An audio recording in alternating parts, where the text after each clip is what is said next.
1977 दिसंबर का जन्म है, तो 45 और 46 के बीच में इनकी आयु है इस समय।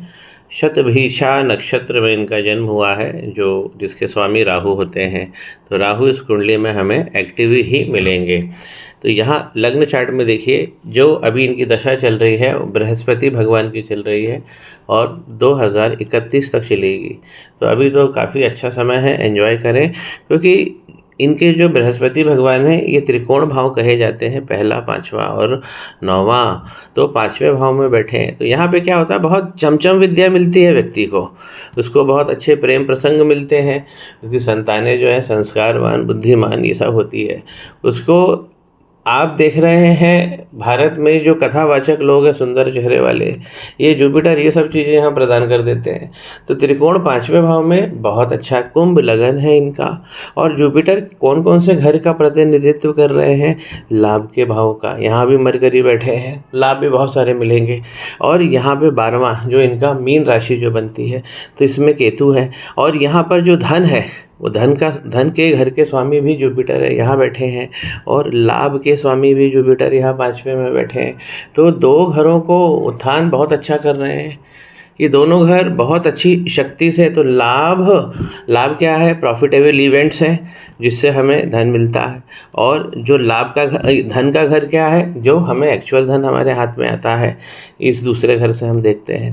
तो दोनों को लाभान्वित कर रहे हैं, अपनी दृष्टि भी डाल रहे हैं, देखिए अपने ही घर पर। तो धन के बहुत अच्छे अच्छे योग मिलेंगे। 9वीं दृष्टि लग्न पे आ रही है, 5वीं दृष्टि जो इनकी है इनके भाग्य पे आ रही है, गुरु की। तो बृहस्पति भगवान की पोजीशन बहुत बहुत अच्छी है कुंडली में। ऐसा व्यक्ति, और जहाँ पे उनकी सिटिंग है, फिर से रिपीट कर दूँ, विद्या चमचम हो जाएगी, व्यक्ति बुद्धिमान होता है, प्रेम प्रसंग इनके अच्छे बनेंगे, और जो महिलाओं का साथ इनको अच्छा मिलेगा, और जो इनकी संतान है बुद्धिमान संस्कारवान भी बनेगी। और जो मैंने जो चीज़ें बताई, ये सब तो चीज़ बड़ी नॉर्मल सी चीज़ है। तो जुपिटर की बहुत बहुत आपको बधाई कि आपके जुपिटर बृहस्पति बहुत ही अच्छे हैं, यहाँ पर वक्री होकर बैठे हैं। और यहाँ पर मिथुन राशि जो इनकी शत्रु राशि है, क्योंकि मिथुन जो है वो यौन को, रति को दिखाती है, और गुरु ज्ञान है, तो इसलिए यहाँ पर थोड़ा सा हम इनको और तेज करने की कोशिश करेंगे। यहाँ पर जो लग्न है इनका कुंभ लगन है, और शनि भगवान 7वें घर में बैठे हैं। तो अब जब भी 7वें घर में बैठते हैं, तो देखिए ये व्यक्ति क्या करने आया है जीवन में, प्रेम करने आया है। और जब भी लग्नेश, ऊपर के स्वामी शनि लग्नेश जाकर 7वें भाव में बैठे हैं, और ये जो 4 घर है, इन्हीं 4 घर में जो केंद्र के घर होते हैं, इन्हीं में अगर कोई लग्नेश जाकर बैठ जाए तो बहुत अच्छा होता है। तो इनको प्रेम प्रसंग बहुत अच्छे बनेंगे, इनका PR बहुत अच्छा रहेगा, मार्केटिंग स्किल्स वगैरह सब में बहुत इनको अग्रणी पोजीशन मिलेगी। और शनि भगवान यहाँ पर बहुत बहुत अच्छे हैं, और लग्नेश है, और केंद्रित भाव में ही बैठे हुए हैं, 7वें भाव में बैठे हैं। महिलाओं का प्रसंग इनको बहुत अच्छा मिलेगा। प्रसंग की बात करें तो हम एडवांटेज कहें कि महिलाओं से आपको अच्छा एडवांटेज मिलेगा, जैसे सिस्टर होंगी, मदर होंगी, आपकी जो फ्रेंड है या पार्टनर है, इन लोगों से, और जनरल में भी महिलाओं से बहुत अच्छा जब भी लग्नेश यहाँ पर आता है। तो प्रेम बहुत प्रखर होता है ऐसे व्यक्ति का जब भी लग्नेश 7वें भाव में बैठता है। शनि भगवान यहाँ बैठ गए, 3 जगह देख रहे हैं भाग्य पे, तो यहाँ पे थोड़ा सा गड़बड़ अपने स्वभाव के हिसाब से करेंगे। 7वीं दृष्टि यहाँ पर भी माला माल करेंगे, और 10वीं दृष्टि में सुख आपको बढ़ा देंगे, क्योंकि शनि भगवान की 10वीं दृष्टि बहुत अच्छी होती है, सुख में वृद्धि करेंगे। सुख का जो प्लैनेट है वो खुद ही वीनस यहाँ बैठा है। आपको काम कौन सा करना है कर्म में, कर्म को हम 2 तरीके से देखते हैं। विद्या काम कर लीजिए, गुरु आपके बहुत चमचम है, विद्या ज्ञान धर्म इससे रिलेटेड कोई भी काम करिए। इस घर में वीनस भी बैठे हैं, सूर्य भी बैठे हैं, सूर्य विस्तार देंगे, दोनों शत्रु हैं तो सूर्य विस्तार देंगे। लेकिन यहाँ पर अगर हम वीनस की बात करें तो 17 डिग्री बहुत अच्छी युवावस्था के है, अस्त हो गए हैं, इसे हमें तेज करना है। ये आपको लग्जरी में ले जाएंगे, लग्जरी का काम आप कर सकते हो, रियल एस्टेट जैसा, क्योंकि यह सूर्य भी गजब है। तो यहाँ पर वीनस जो भाव दे रहा है आपको, लग्जरी का भाव दे रहा है, और लग्जरी लाइफस्टाइल भी। यहाँ पे आपके पिता का भी रुतबा बढ़ रहा है, तो पिता भी आपके रॉयल हैं। इस घर में क्या हो रहा है, ये जो यहाँ पर देखिए ये समस्या आपके कर्म में 8 नंबर लिखा है ना, वृश्चिक राशि है। फिर से नई पिक्चर पे समझिए, जब कर्म के भाव को हम देख रहे हैं तो कर्म में ये देखा जाएगा कि यहाँ पर 8 लिखा हुआ है, और 8 का मतलब होता है वृश्चिक राशि। मंगल यहाँ छठे भाव में चले गए, तो यहाँ पर थोड़ा सा आपको व्यवस्थित करना अपना जीवन को। कर्मेश ही जाकर, इस घर का स्वामी ही जाकर मंगल अगर छठे भाव में, 8वें भाव में या 12वें भाव में बैठ जाता है तो ये दिक्कत होती है। लेकिन छठे भाव में ये बहुत ज़्यादा पीड़ित हो। किस रूप में बैठा, चलिए बैठा भी है तो किस रूप में बैठा है, तो यहाँ पे 4 लिखा हुआ है, यानी कर्क राशि। तो कर्क राशि के स्वामी क्या गए, चंद्रमा। अब चंद्रमा जाकर 12वें में बैठे हैं और मंगल यहाँ पर कर्क राशि में नीच के हो जाते हैं। तो इसका उपाय आपको तुरंत करना है। मंगल आपको 2-3 जगह से परेशान कर देंगे। मंगल जब इस प्रकार नीच में बैठते तो बड़ा दांव खिलवा देते हैं, 2 दांव खिलवाते हैं, जितवा देते हैं, और उसके बाद में ज़्यादा पराक्रम के कारण व्यक्ति फंस जाता है। और मंगल जो यहाँ पे है, आपको बंधु बांधवों से विश्वास नहीं करना है, आपको अपना काम करना है। अपने साथ आप अपने दोस्त खुद ही बनिए, दोस्तों के साथ में आपको अनावश्यक समय नहीं गुजारना, क्योंकि यहाँ धोखाधड़ी होगी। तो मंगल 4 के ये सब करते हैं, इसका उपाय बहुत ज़रूरी है। और लेकिन आप एक चीज़ समझिए कि अगर हम चंद्रमा की बात करें केवल यहाँ पर, तो 12वें भाव में ज़रूर पहुँच गए हैं, लेकिन कौन से घर के मालिक हैं, छठे। रिवर्स राजयोग लग गया यहाँ पे, दूसरों के नुकसान से उनको फ़ायदा हो जाएगा। राहु भगवान यहाँ पर गुप्त विद्या प्रदान कर रहे हैं 8वें घर में बैठ के। तो राहु भगवान जब भी 8वें घर में बैठते हैं तो बहुत अच्छी विद्या देते हैं। गुप्त लोगों से, गुप्त विद्या से, गुप्त रहस्यमय तरीके से ये सब प्राप्ति कराते हैं। ज्ञान हो सकता है, वो विद्या हो सकती है, जब इनके नीचे की चीज़ें हो सकती है। और राहु यहाँ पर बैठे हुए हैं कन्या राशि में, तो ये सब भाव आपको मिलने वाला है। तो अगर आप कोई ऐसा काम करते हैं, जैसे मान लीजिए कि गुप्त रहस्य या ऐसे किसी कहानियों पर आप कोई किताबें लिखते हैं, पब्लिकेशन देते हैं, तो राहु यहाँ पर आपको बहुत मज़ा ला देंगे।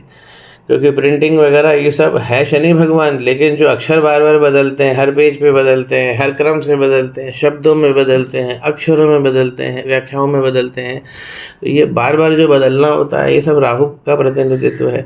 आपको 4 चांद लगाएंगे, एक जगह तकलीफ़ दे देंगे बस आपको कि ये पाइल्स का रोग। तो यहाँ पर आपको ध्यान रखना है कि आपको अपनी जो इंटेस्टाइन है उसको हमेशा गीला और सुरक्षित स्वस्थ रखना है। यहाँ पर ये प्रॉब्लम देते हैं पाइल्स की। केतु यहाँ पर जो बैठे हुए हैं पितृदोष जरूर लगा रहे हैं, लेकिन कलाओं से आपको धन देंगे, क्योंकि केतु इस राशि में बहुत अच्छा भाव देते हैं, मीन राशि में। और इसके राशि स्वामी भी जाकर गुरु यहाँ बैठे हुए हैं। तो यहाँ पर देखिए केतु और गुरु का यहाँ पर एक कला के साथ, विद्या के साथ में माया भी आ रही है, तो माया से भी धन आ जाएगा। केतु और जुपिटर का ये एक पॉजिटिव कंजंक्शन देखने को मिल रहा है, नॉर्मली ऐसा होता नहीं है। तो केतु फंसा लेते हैं, तो केतु की पोजीशन यहाँ अच्छी है। और राहु की गड़बड़ है केवल स्वास्थ्य को लेकर, जो मैंने बोला। एक तरीके से कुंडली का लग्न को समराइज करते हैं। लग्नेश यहाँ बैठे हैं, ये बहुत अच्छा है। जुपिटर यहाँ बैठे हैं, बहुत अच्छा है। राहु यहाँ बैठे हैं गुप्त, और क्योंकि यहाँ कन्या राशि में राहु हैं, नहीं तो राहु भी तकलीफ दे देते हैं, लेकिन यहाँ पे कन्या राशि के हैं, इसलिए भाव अच्छा मिलेगा। जो बातें ध्यान सावधानी के लिए कही है उसे आप ध्यान रखिए, उससे मैं चर्चा भी करूँगा। तो कर्मेश क्या हुआ है, जाकर छठे भाव में बैठ गया, ये दिक्कत हो गई है। अब जो हम मंगल की बात करें, केवल जो हमारा पराक्रम है वो क्या क्या रिप्रेजेंट कर रहा है, एक तो वो नीच में आ गया है, दूसरा छठे भाव में आ गया। तो तो यहाँ पे शत्रुहंता बैठने के हिसाब से शत्रुहंता बनाएंगे, दुश्मन भी आपको बड़े मिलेंगे और उनसे पंगा भी आपका बड़ा होगा। यहाँ मंगल ऐसा काम करेंगे। मंगल किस किस घर का प्रतिनिधित्व कर रहे हैं, नीच में बैठ गए हैं, डेबिलिटेट हो गए हैं। मंगल का डेबिलिटेट होना दो जगह आपको मात देगा, प्रेम में और नई योजना से धन कमाने में। और ये मंगल का जो खेल चालू होता है ये 32-35 के बाद चालू हो जाता है। ये हमारे प्रोफेशनल लाइफ में मिडिल में जाकर हमारे जो सेक्स और सेक्सुअल रिलेशनशिप और जो फाइनेंस होता है उसमें ये तकलीफ़ देते हैं, नई योजनाओं में तकलीफ़ देते हैं। तो मंगल यहाँ पर ये सब काम करेंगे। सबसे पहले हमें मंगल से हम काम चालू करेंगे। और यहाँ पर जो शनि भगवान जो आपके श्रेष्ठ लग्नेश है उन पे ये देखिए पाप कर्तरी लग गया है। मंगल और राहु भगवान अगल बगल बैठे हैं, तो ये पापकर्तरी योग बन गया है यहाँ पर। तो आपके लग्नेश को फंसा लिया है मंगल राहु भगवान ने। मैं आपका हाथ भी देखूंगा, उस पर भी आपसे मैं चर्चा करूंगा। और यदि हम धन और जो लाभ की स्थिति है, ये बहुत श्रेष्ठ स्थिति है। गुरु की सीटिंग अच्छी है, शनि भगवान अच्छे बैठे, सूर्य वीनस अच्छे बैठे, चंद्रमा भी हम अच्छा मान लेते हैं, लेकिन उपाय करेंगे क्योंकि 12वें में बैठे हैं। आपको दूर स्थानों से लाभ देंगे, घर से दूर ले जाएंगे, विदेश से भी धन दिलवा देंगे। तो चंद्रमा की सीटिंग ऐसी है, लेकिन मेहनत ये बहुत कराते हैं, क्योंकि 12वें में बैठते हैं तो वो एक चीज़ का भाव जरूर देते हैं, वो ओवर थिंकिंग का भाव देते ही है। व्यक्ति दिन भर सोचता रहता है, सोते समय भी सोचता रहता है। तो यहाँ पर चंद्रमा जो है यहाँ हमें ठीक करने हैं। अब जो राहु और शनि भगवान का जो खेल है, यहाँ पे शनि आपके अच्छे हैं, मंगल राहु इधर गड़बड़ हो गए हैं। भाग्य आपका क्या बोलता है? भाग्य तो स्वयं ही जाके 10वें घर में बैठा है, तो भाग्य तो आपको चमक रहा है। और शुक्र जो लाइफ स्टाइल के बारे में मैंने बोला वो सब आप नोट करें। नवांश कुंडली जीवन की दिशा होती है, तो यहाँ पर जैसे जीवन की क्या दिशा दिख रही है, आगे बढ़कर क्या होगा, क्या प्रॉस्पेक्ट्स, फ्यूचर प्रॉस्पेक्ट्स बनेंगे जब हम मैच्योर हो जाएंगे। यहाँ पे हमारी नवांश कुंडली हमेशा भाव देती है, लेकिन जब हम टीन एज के ऊपर आ जाते हैं तो ये तगड़ा भाव देती है। तो प्रथम भाव में केतु बैठे हैं यहाँ पे मंगल के साथ, यहाँ पर भी एक अंगारक लगा हुआ है, एक अंगारक यहाँ लगा हुआ है, इसे लग्नेश पकड़ लिया है हमारे। दोनों की इंडिपेंडेंट सिटिंग से कोई दिक्कत नहीं है, लेकिन अगर साथ में कंसिडर करेंगे तो ये पापकर्तरी में आ गए आपके लग्नेश। यहाँ पर देखिए शनि भगवान यहाँ आपको फाइनेंस और PR मार्केटिंग ये सब स्किल्स आपको बहुत अच्छी देंगे, लेकिन जब ये फंसेंगे तो आपका धन ऐसा नहीं होगा कि आप हर बार पैसा कमाओगे, कभी कभी आपको बुरा फंसा भी देंगे और मंगल आपको बढ़ता दांव खिलाते जाएंगे। नवांश यहाँ पर गुरु बहुत अच्छा बैठे हैं, मंगल की इंडिपेंडेंट सिटिंग भी अच्छी है, केतु भगवान ने ये 3 प्लैनेट पकड़ लिए हैं, जुपिटर मंगल वीनस। तो केतु भगवान का एक हम रेमेडी जो है, बहुत ईजी रेमेडी होती है, वो मैं आपको दे दूँगा। शनि राहु भगवान का, लेकिन ये मंगल केतु जो है, ये अंगारक जो है, इसका निवारण अलग से जाके कराना होता है। यहाँ पर नीचे जो यही भाव जो हम देखें, ये हमारे व्यापार का भी भाव है, ये हमारे कर्म का है, ये हमारे व्यापार का है, हमारे public relation, social relationship. Shani और राहु भगवान यहाँ बैठे हैं, तो आपको ये भी सोसाइटी में पहुँचाएंगे तो सही लोगों तक, लेकिन वहाँ पे फंसा भी देंगे, नाम भी खराब करेंगे पब्लिक में। इसके लिए देखिए नॉर्मल राहु शनि भगवान जब यहाँ बैठते हैं तो हम जो व्यवहार करते हैं लोगों से व्यापार में, उसमें हमारा ऊंचा नीचा हो जाता है। तो राहु शनि भगवान एक दूसरे की बदनामी लोग करने लगते हैं, ये राहु शनि भगवान कराते हैं, तो इसी को हम शापित दोष कहते हैं। तो ये एक लंबी रेमेडी होती है, इस पर भी मैं आपसे बात करूंगा। इसको हम सॉल्व करेंगे तो यहाँ मंगल भी सॉल्व हो जाएंगे और यहाँ राहु भी सॉल्व हो जाएंगे, लग्नेश भी छूट जाएंगे, कुंडली को गति मिल जाएगी। आपसे मैं दूरभाष पे और चर्चा करता हूँ।